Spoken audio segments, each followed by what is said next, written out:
In September 2002, a man named Sam Simmons was the sheriff of the Greenville County Sheriff's Office in the upstate of South Carolina.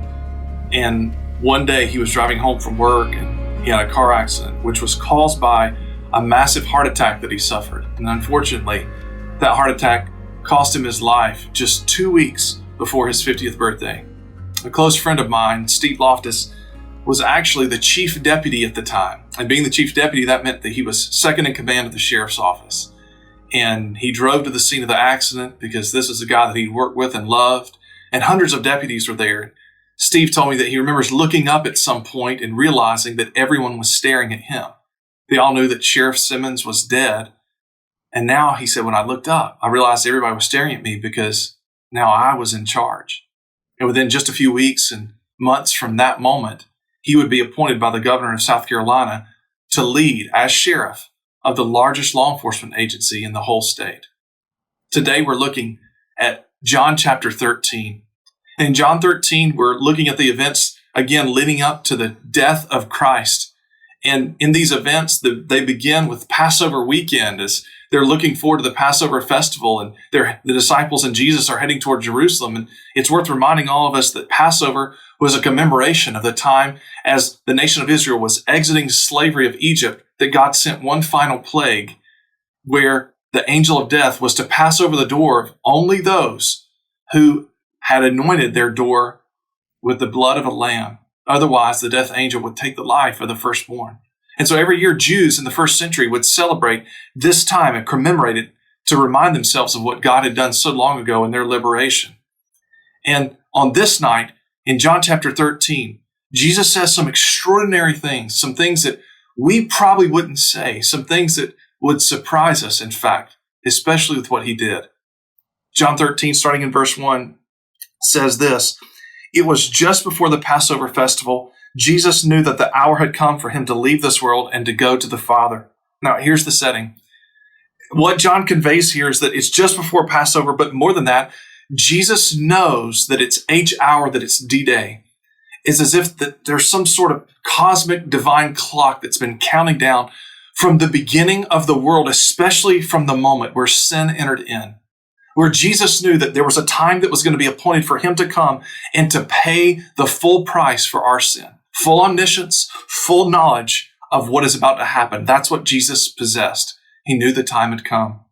Having loved his own who were in the world, he loved them to the end. In other words, Jesus is surrounded by his dearest and closest friends, especially with what he's about to go through. If you and I are going through heartache, just like Christ, wouldn't we want to be surrounded by our dearest and closest friends? Verse 2, "The evening meal was in progress, and the devil had already prompted Judas, the son of Simon Iscariot, to betray Jesus."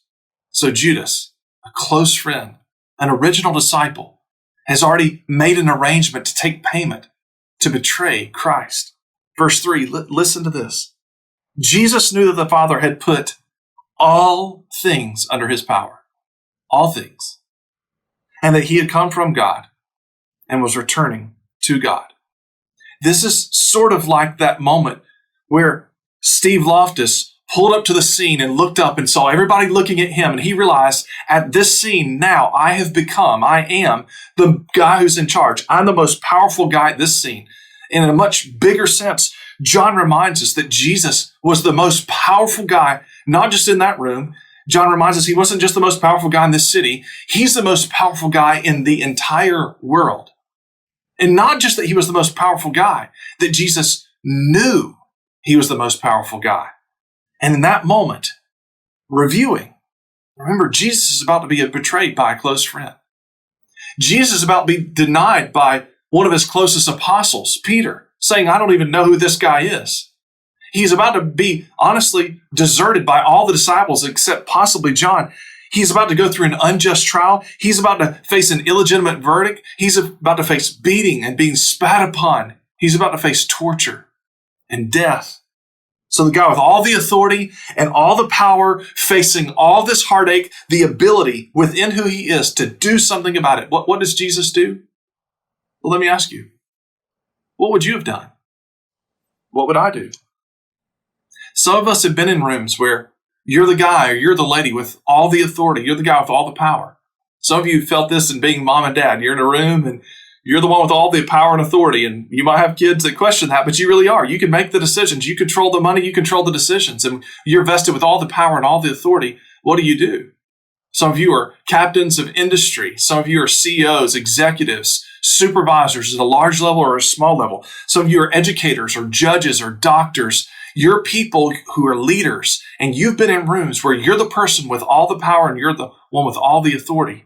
Now, couple that. Imagine that scene where you already naturally walk, and couple that with not just that you're the one with all the power and all the authority, but that you're the one with the power and the authority to undo betrayal, to call out people who are about to hurt you to the greatest degree. And that betrayal, if you were to let it go with all your power and all your authority, would end in your torturous death. What would you do?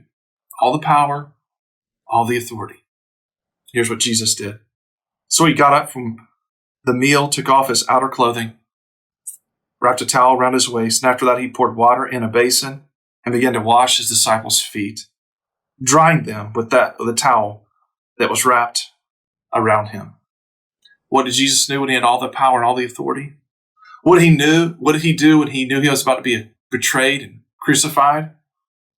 He became a servant. And then, after he serves the disciples and feeds the disciples, and his betraying friend makes his quick exit, verse 34, Jesus follows up this moment with all the power and all the authority, and he knows it, and he serves. In verse 34 of John 13, he says this, "A new command I give you, love one another. As I have loved you, so you must also love one another. By this," in other words, by your love one for another, "everyone will know that you are my disciples, if you love one another." Previously, Jesus had taught the golden rule, which would still be a good application, that you're to do unto others as they have done unto you, or as you do unto others as you would have them do unto you. And now he's instituted what we could call the platinum rule. Don't do unto others as you would have them do unto you. Do unto others as I, Christ, have done unto you. I'm setting the example today. I want you to use me as the measure. I want you to use me as the standard. And you must not ask anymore, how well did I love that person based on the circumstances that were surrounding these events? Or how well did I love a person based on their behavior? Or how well did I love a person maybe based on my ability? You are to look at me, Christ said, and I'm to look at Christ as the litmus test. Because this new command tells us to ask, in comparison to the Savior of the world, how well did I love that person? How well have I ministered to their heart? How well did I love them in comparison to Jesus? Sacrificial, undeserved, unconditional. The new command he gives us. In other words, Jesus says, guys, your kind of love just won't do. If you try to love people on the basis of you, you might judge you as having done a pretty good job. But if you love people on the basis of me, you'll always have a centering authority. Because my authority, I knew that night, I had it all. And when confronted with that situation and the treachery that would follow, you know what I did with all that authority? I set it aside to express love and my servant nature to you. Galatians 2:20 says this, I am crucified with Christ. Nevertheless, I live. Yet not I, but Christ liveth in me. And the life I now live, I live by the faith of the Son of God who loved me and gave himself for me.